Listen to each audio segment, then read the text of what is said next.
Assalamualaikum warahmatullahi wabarakatuh.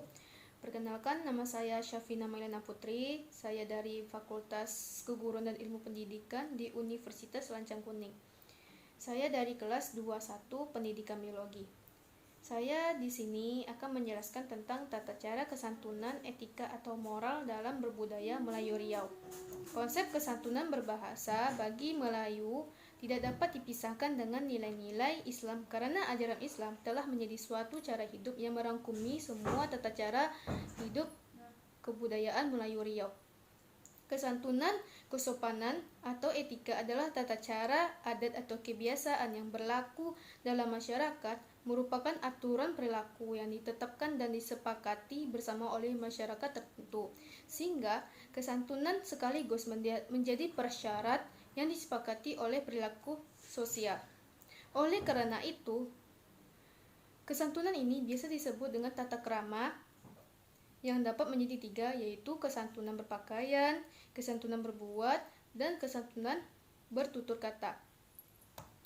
Dalam kesantunan berpakaian, berbusana, dan berdandan, berpakaianlah yang sopan di sekolah dan maupun di luar lingkungan masyarakat yang dapat merangsang terutama ke lawan jenis, seperti berpakaian tembus pandang dan menampakkan bagian badan pada umumnya yang ditutup, dan rok yang terlalu mini dan terbelah terlalu tinggi. Kesantunan berbuat adalah tata cara bertindak yang atau gerak-gerik kita menghadapi sesuatu atau dalam situasi tertentu. Misalnya masuk ke ruang kelas atau ke tempat yang umum dan dengan mengobrol ke tempat berinteraksi dalam sosial. Masing-masing situasi ini dan keadaan tersebut memerlukan tata cara yang berbeda. Dan nilai-nilai Islam menjadi pengukur dan penentu terhadap kesantunan orang Melayu. Jelasnya, konsep kesantunan orang Melayu ini perlakuan berbahasa dalam bertutur kata bukan berbahasa dalam dilakukan keikhlasan karena Allah SWT.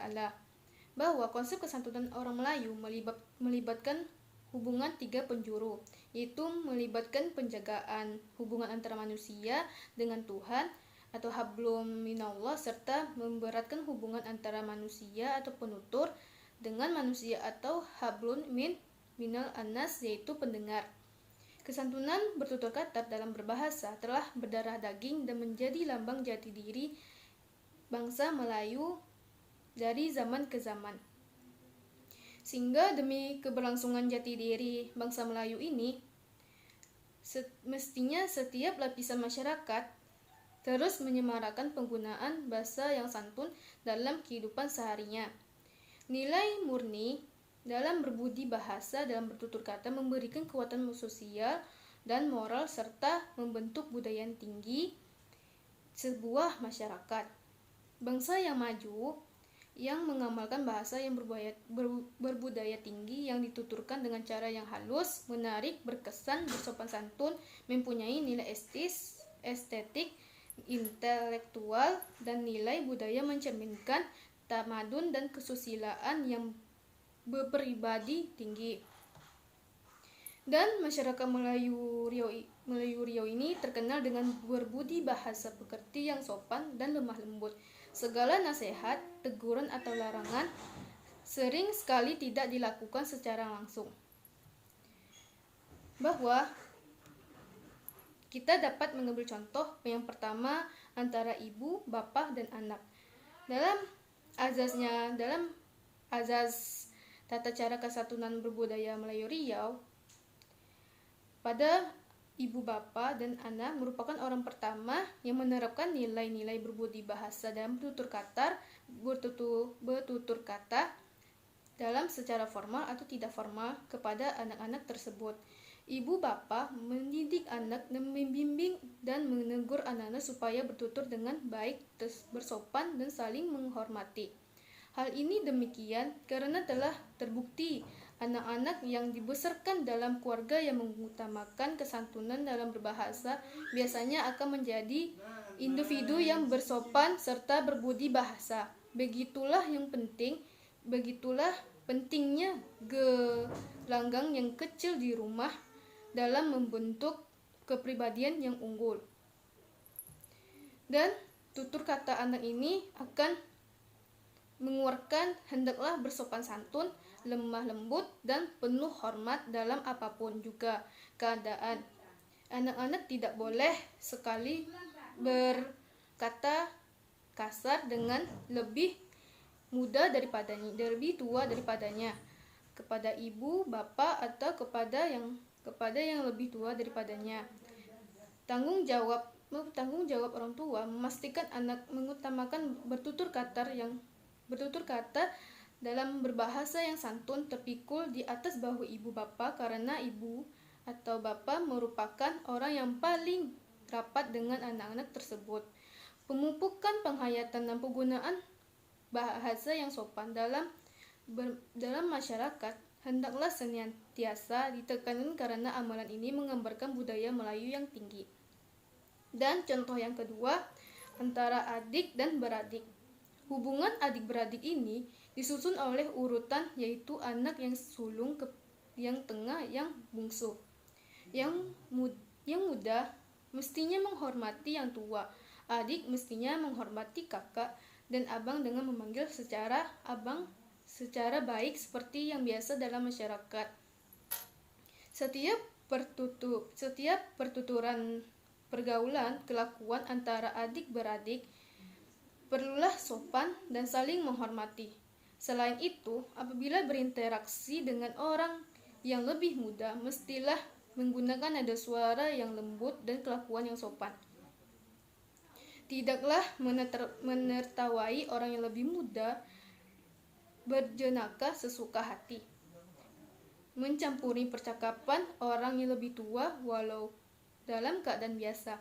Namun masyarakat yang lebih muda tetap diberi peluang untuk memberi pandangan atau meluahkan perasaan tetapi tetap dalam keadaan sopan dan berlemah lembut. Dan masuk contoh yang ketiga, antara keluarga dengan masyarakat. Dalam interaksi keluarga dalam masyarakat Melayu, interaksi tidak selalu bergantung kepada pemilihan perkataan dalam struktur bertutur kata tersebut. Dalam penekanan utama dalam konteks kesantunan berbahasa bertutur kata dalam penggunaan bahasanya sesuai dengan bahasa Melayu, cara perkataannya atau frasa diucapkan dengan sering sekali disertai oleh gerak badan yang melibatkan air muka, isyarat tangan, serta gaya dan kedudukan badan pihak yang bercakap. Dalam anak-anak Melayu senantiasa diajarkan menggunakan tangan kanan untuk memegang makanan dan apabila memberikan dan menerima sesuatu. Jika seseorang ia terpaksa menuding kepada sesuatu semasa bercakap dan atau berinteraksi, turut amalnya terutama dengan pihak yang lebih tua atau dihormati dengan tujuan menunjukkan seseorang atau arah. Bahwa dalam apabila seseorang itu harus selalu dihadap pihak yang lebih tinggi tarafnya atau pihak yang dihormati seseorang, ia harus hendaklah meminta izin terlebih dahulu dengan ucapan yang lebih dihormati dan diganti dengan perlakuan yang baik dengan